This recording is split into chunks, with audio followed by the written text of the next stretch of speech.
The Signalman by Charles Dickens. Halloa, below there! When he heard a voice thus calling to him, he was standing at the door of his box with a flag in his hand, furled around its short pole. One would have thought, considering the nature of the ground, that he could not have doubted from what quarter the voice came. But instead of looking up to where I stood on the top of the steep cutting nearly over his head, he turned himself about and looked down the line.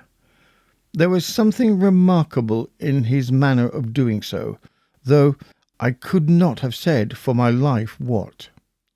But I know it was remarkable enough to attract my notice, even though his figure was foreshortened and shadowed down in the deep trench, and mine was high above him, so steeped in the glow of an angry sunset, that I had shaded my eyes with my hand before I saw him at all. "Halloa, below!" From looking down the line, he turned himself about again, and raising his eyes, saw my figure high above him. "Is there a path by which I can come down and speak to you?" He looked up at me without replying, and I looked down at him without pressing him too soon with a repetition of my idle question. Just then there came a vague vibration in the earth and air, quickly changing into a violent pulsation and an oncoming rush that caused me to start back, as though it had force to draw me down. When such vapour as rose to my height from this rapid train had passed, and was skimming away over the landscape, I looked down again, and saw him refurling his flag that he had shown whilst the train went by. I repeated my inquiry. After a pause, during which he seemed to regard me with fixed attention, he motioned with his rolled-up flag towards a point on my level some 200 or 300 yards distant. I called down to him, "All right," and made for that point.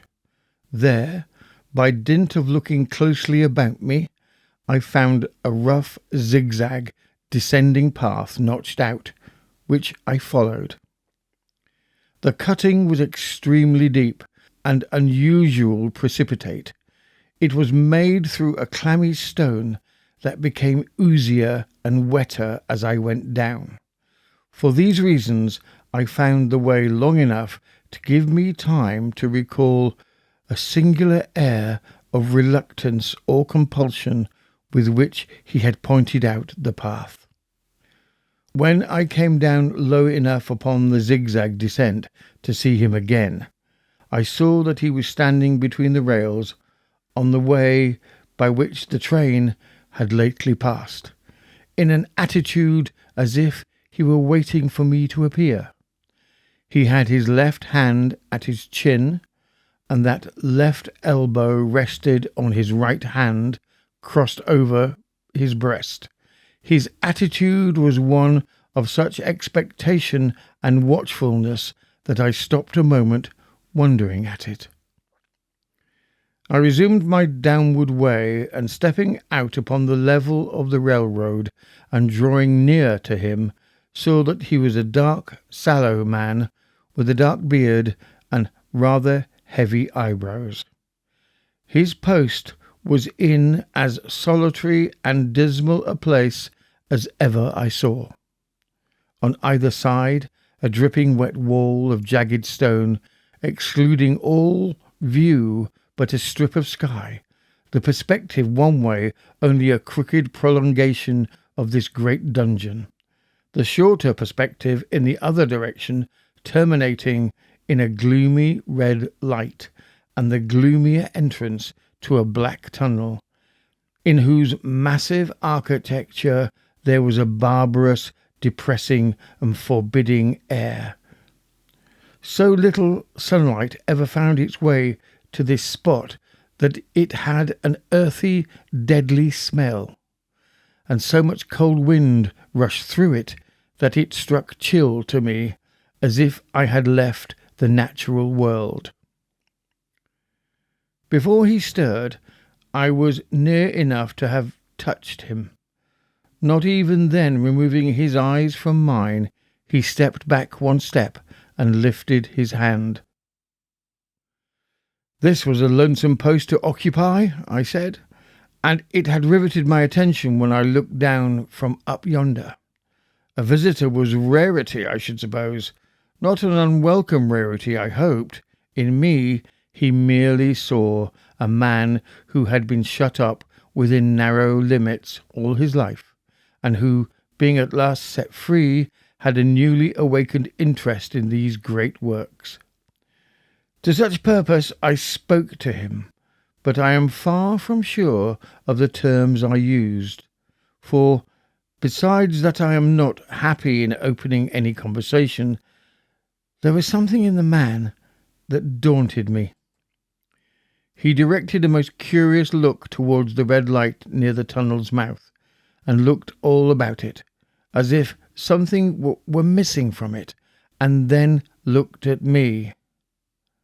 That light was part of his charge, was it not? He answered in a low voice, "Don't you know it is?" The monstrous thought came into my mind as I perused the fixed eyes and the saturnine face, that this was a spirit, not a man. I have speculated since whether there may have been infection in my mind. In my turn I stepped back, but in making the action I detected in his eyes some latent fear of me. This put the monstrous thought to flight. "You look at me," I said, forcing a smile, "as if you had dread of me." "I was doubtful," he returned, "whether I had seen you before." "Where?" He pointed to the red light he had looked at. "There?" I said. Intently watchful of me, he replied, but without sound, "Yes." "My good fellow, what should I do there? However, be that as it may, I never was there, you may swear." "I think I may," he rejoined. "Yes, I'm sure I may."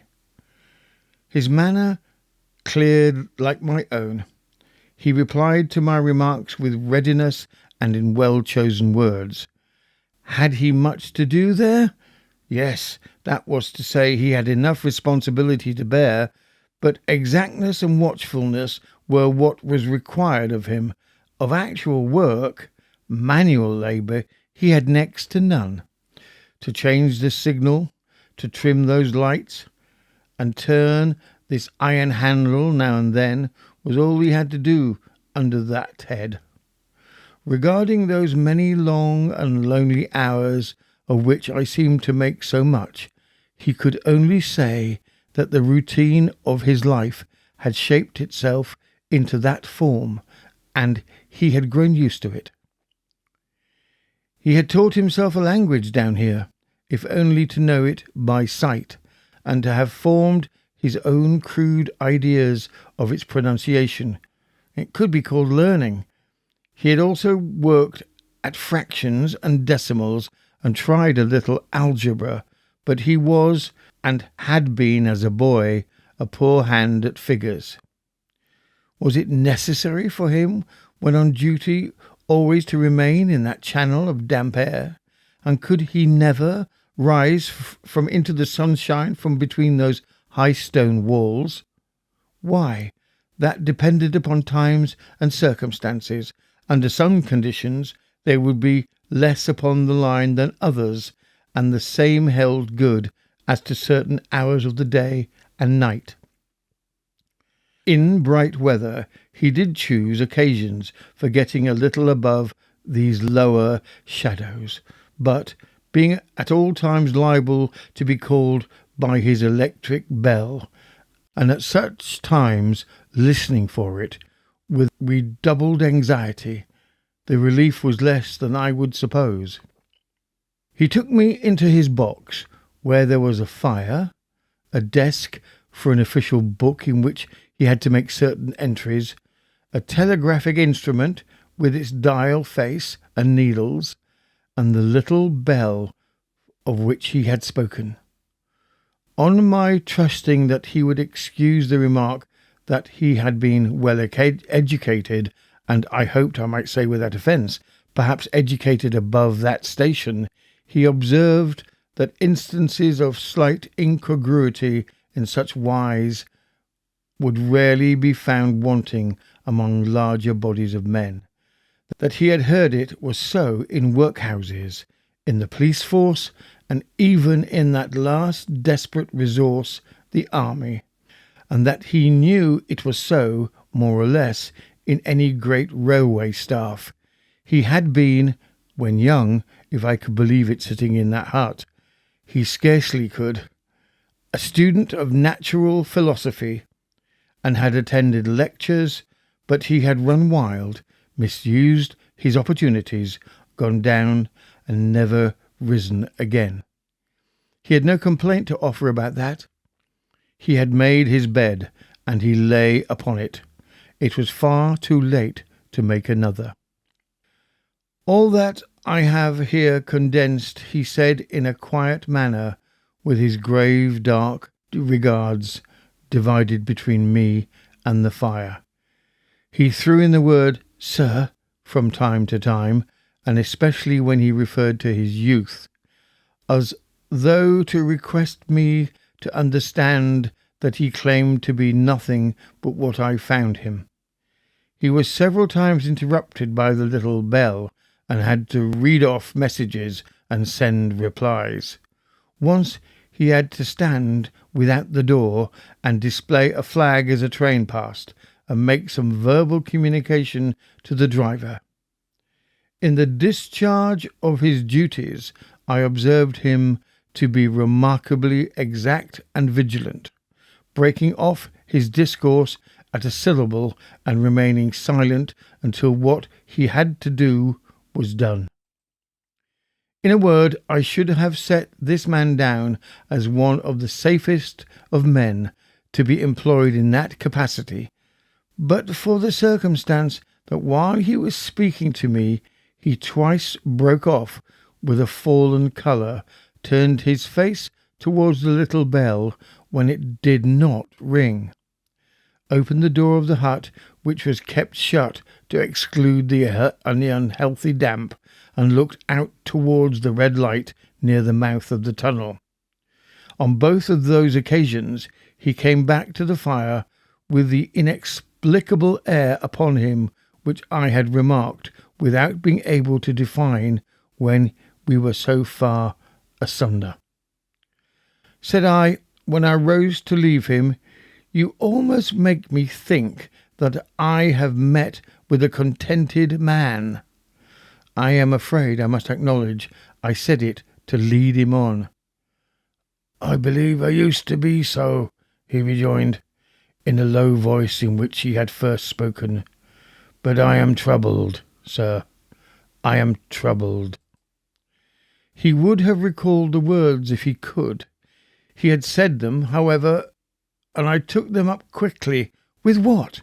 What is your trouble?" "It's very difficult to impart, sir. It's very, very difficult to speak of. If ever you make me another visit, I will try to tell you." "But I expressly intend to make you another visit. Say, when shall it be?" "I go off early in the morning, and I shall be on again at 10 tomorrow night, sir." "I'll come at 11. He thanked me and went out the door with me.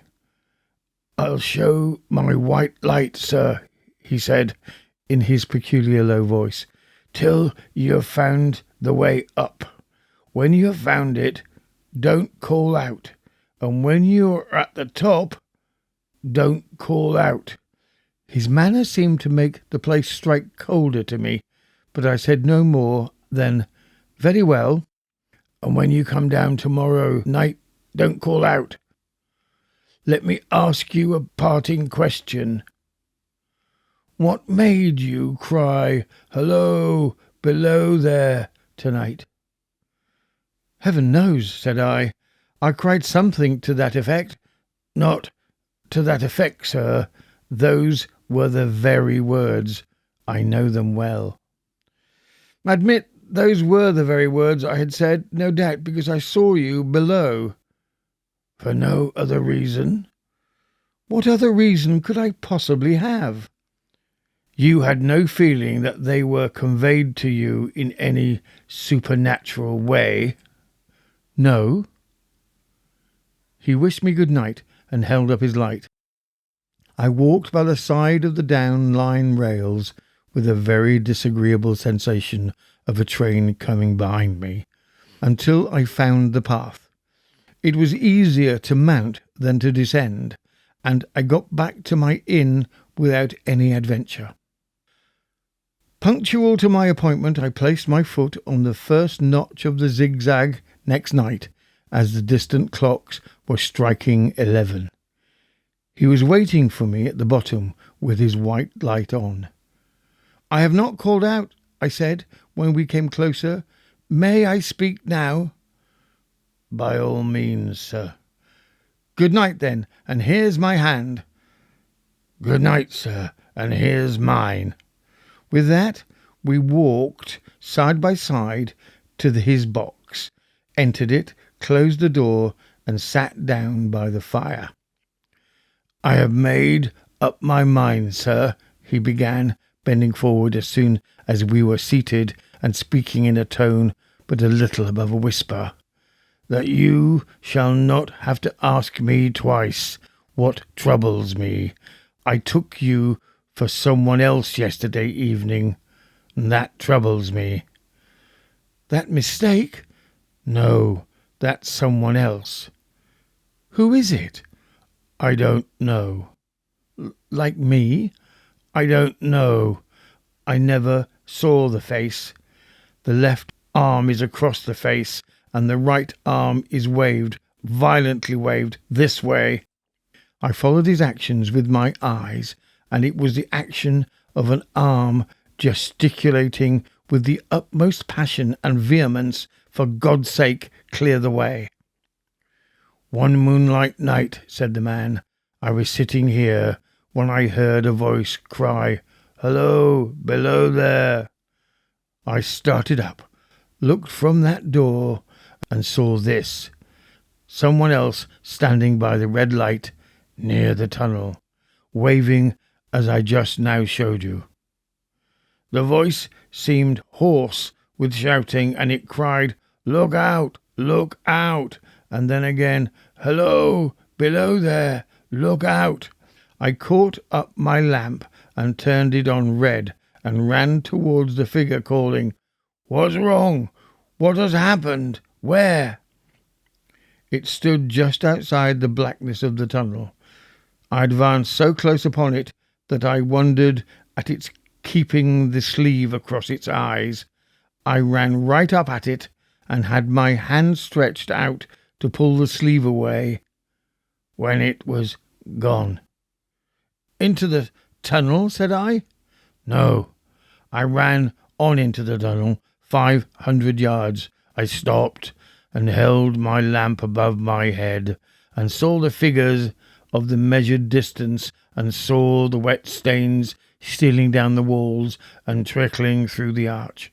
I ran out again faster than I had run in, for I had a mortal abhorrence of the place upon me, and I looked all around the red light with my own red light, and I went up the iron ladder to the gallery atop of it, and I came down again and ran back here. I telegraphed both ways. An alarm has been given. Is anything wrong? The answer came back both ways. All's well." Resisting the slow touch of a frozen finger tracing out my spine, I showed him how this figure must be a deception of his sense of sight, and how that figures originating in disease of the delicate nerves that minister to the functions of the eye were known to have troubled patients, some of whom had become conscious of the nature of their afflictions, and had even proved it by experiments upon themselves. As to an imaginary cry, said I, do but listen for a moment to the wind in this unnatural valley while we speak so low, and to the wild harp it makes of the telegraph wires.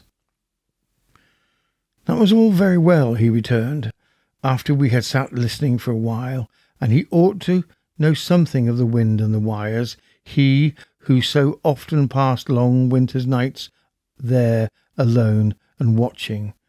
But he would beg to remark that he had not finished.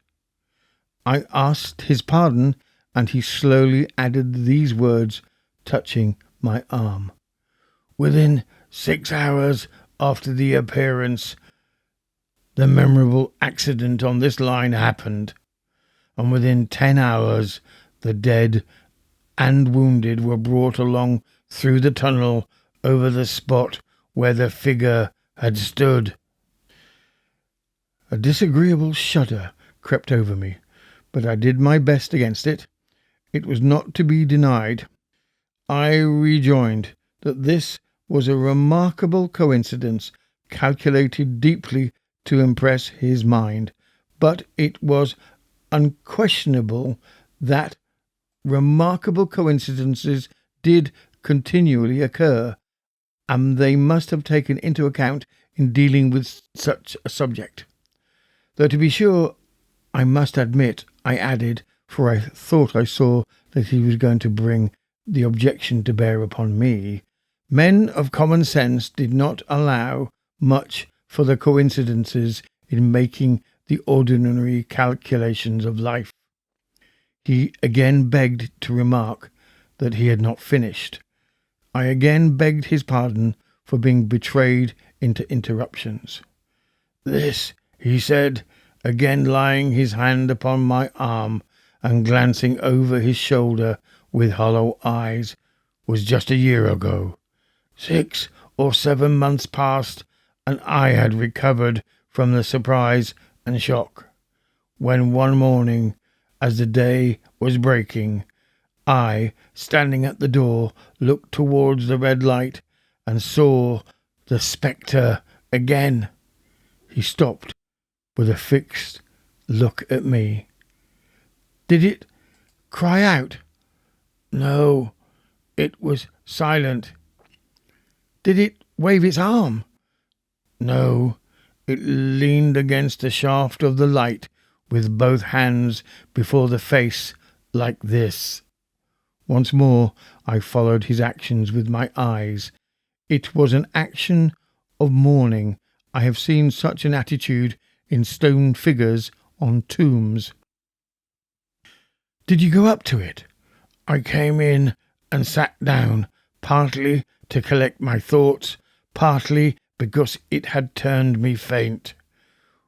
When I went to the door again, daylight was above me, and the ghost was gone. But nothing followed. Nothing came of this. He touched me on the arm with his forefinger twice or thrice, giving it a ghastly nod each time. That very day, as a train came out of the tunnel, I noticed at a carriage window on my side what looked like a confusion of hands and heads, and something waved. I saw it just in time to signal the driver, stop. He shut off and put his brake on, but the train drifted past here 150 yards. I ran after it, and as I went along, heard terrible screams and cries. A beautiful young lady had died instantaneously in one of the compartments, and was brought in here and laid down on this floor between us. Involuntarily, I pushed my chair back as I looked upon the boards, at which he pointed to himself. True, sir. True, Precisely as it happened, so I tell it to you." I could think of nothing to say to any purpose, and my mouth was very dry. The wind and the wires took up the story with a long lamenting wail. He resumed. "Now, sir, mark this, and judge how my mind is troubled. The spectre came back a week ago. Ever since, it has been there now and again, by fits and starts." "At the light?" "At the danger light." "What does it seem to do?" He repeated, if possible with increased passion and vehemence, that former gesticulation of "For God's sake, clear the way." Then he went on, "I have no peace or rest for it. It calls to me for many minutes together, in an agonizing manner. Below, sir, look out, look out. It stands waving to me. It rings my little bell." I caught at that. "Did it ring your bell yesterday evening when I was here and you went to the door?" "Twice." "Why, see," said I, "how your imagination misleads you. My eyes were on the bell, and my ears were open to the bell, and if I am a living man, it did not ring at those times, nor at any other time, except when it was rung in the natural course of physical things by the station communicating with you." He shook his head. "I never made a mistake as to that yet, sir. I have never confused the spectre's ring with the man's. The ghost's ring is a strange vibration in the bell that it derives from nothing else, and I have not asserted that the bell stirs to the eye. I don't wonder that you failed to hear it, but I heard it." "And did the spectre seem to be there when you looked out?" "It was there." "Both times?" He repeated firmly, "Both times." "Will you come to the door with me and look for it now?" He bit his under lip, as though he were somewhat unwilling, but arose. I opened the door and stood on the step, while he stood in the doorway. There was the danger light. There was the dismal mouth of the tunnel. There were the high, wet stones of the cutting, and there were the stars above them. "Do you see it?" I asked him, taking particular note of his face. His eyes were prominent and strained, but not very much more so, perhaps, than my own had been when I had directed them earnestly towards the same spot. "No," he answered, "it's not there." "Agreed," said I. We went in again, shut the door, and resumed our seats. I was thinking how best to improve this advantage, if it might be called one, when he took up the conversation in such a matter-of-course way, so assuming that there could be no serious question of fact between us, that I felt myself placed in the weakest of positions. "By this time you will fully understand, sir," he said. "What troubles me so dreadfully is the question, what does the spectre mean?" I was not sure, I told him, that I did fully understand. "What is it warning against?" he said, ruminating, with his eyes on the fire, and only by times turning them on me. "What is the danger? Where is the danger? There is danger overhanging somewhere on the line. Some dreadful calamity will happen. It is not to be doubted this third time after what has gone before. But surely this is a cruel haunting of me. What can I do?" He pulled out his handkerchief and wiped the drops from his heated forehead. "If I telegraph danger on either side of me, or on both, I can give no reason for it," he went on, wiping the palms of his hands. "I should get into trouble and do no good. They would think I was mad. This is the way it would work. Message: danger. Take care. Answer: what danger? Where? Message: I don't know, but for God's sake take care. They would displace me. What else could they do? His pain of mind was most pitiable to me. It was the mental torture of a conscientious man oppressed beyond endurance by an unintelligible responsibility involving life. When it first stood under the danger light, he went on, putting his dark hair back from his head and drawing his hands outward across his temples in an extremity of feverish distress. Why not tell me where that accident was to happen? If it must happen, why not tell me how it could be averted, if it could have been averted, when on its second coming it hid its face? Why not tell me instead, she's going to die, let them keep her at home? If it came on those two occasions only to show me that its warnings were true, and so to prepare me for a third, why not warn me plainly now? And I, Lord help me, a mere poor signalman on this solitary station, why not go to somebody with credit to be believed and power to act?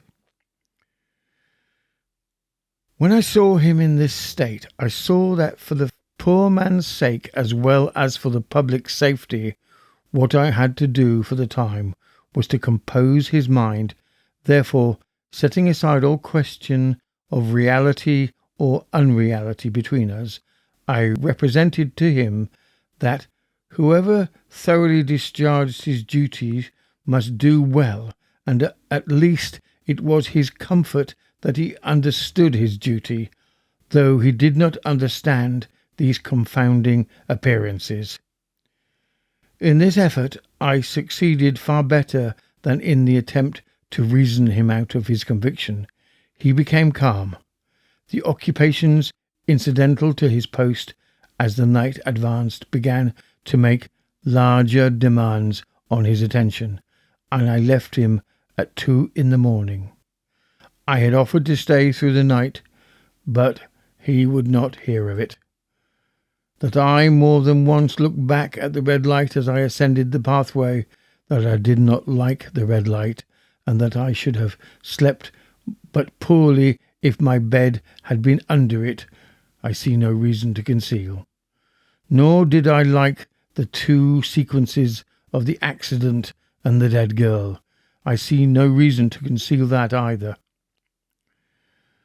But what ran most in my thoughts was the consideration, how ought I to act, having become the recipient of this disclosure? I had proved the man to be intelligent, vigilant, painstaking, and exact. But how long might he remain so in his state of mind?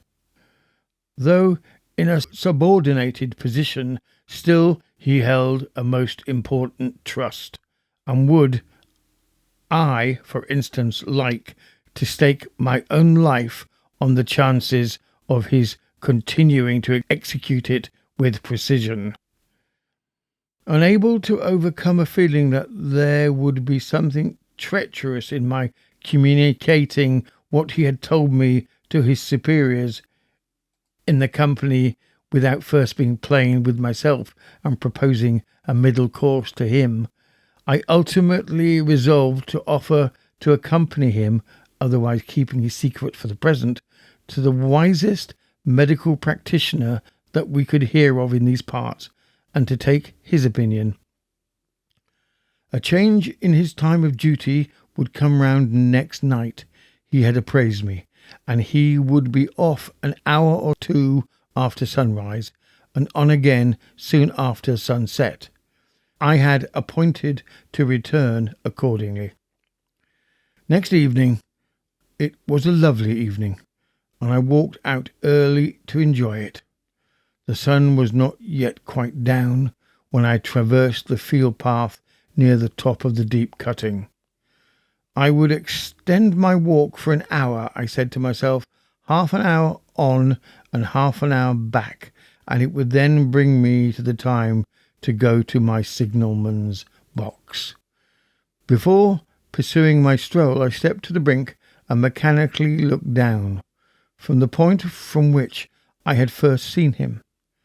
I cannot describe the thrill that seized upon me when, close at the mouth of the tunnel, I saw the appearance of a man, with his left sleeve across his eyes, passionately waving his right arm.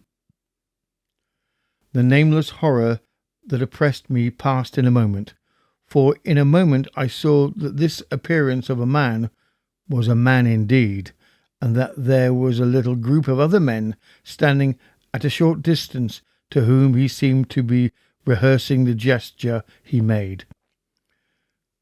The danger light was not yet lighted. Against its shaft a little low hut, entirely new to me, had been made of some wooden supports and tarpaulins. It looked no bigger than a bed. With an irresistible sense that something was wrong, with a flashing self-reproachful fear that fateful mischief had come of my leaving the man there, and causing no one to be sent to overlook or correct what he did, I descended the notched path with all the speed I could make. "What's the matter?" I asked the men. "Signalman killed this morning, sir." "Not the man belonging to that box?" "Yes, sir." "Not the man I know?" "You will recognize him, sir, if you knew him," said the man who spoke for the others, solemnly uncovering his own head and raising an end of the tarpaulin. "His face is quite composed." "Oh, how did this happen? How did this happen?" I asked, turning from one to another as the hut closed in again. "He was cut down by an engine, sir. No man in England knew his work better, but somehow he was not clear of the outer rail. It was just at broad day. He had struck the light and had the lamp in his hand as the engine came out of the tunnel. His back was toward her, and she cut him down. That man drove her and was showing how it happened. Show the gentleman, Tom." The man, who wore a rough, dark dress, stepped back to his former place at the mouth of the tunnel. "Coming round the curve in the tunnel, sir," he said, "I saw him at the end, like as if I saw him down a perspective glass. There was no time to check speed, and I knew him to be careful, as he didn't seem to take heed of the whistle. I shut it off when we were running down upon him, and called to him as loudly as I could call." "What did you say?" "I said, 'Below there, look out, look out, for God's sake, clear the way.'" I started. It was a dreadful time, sir. I never left calling to him.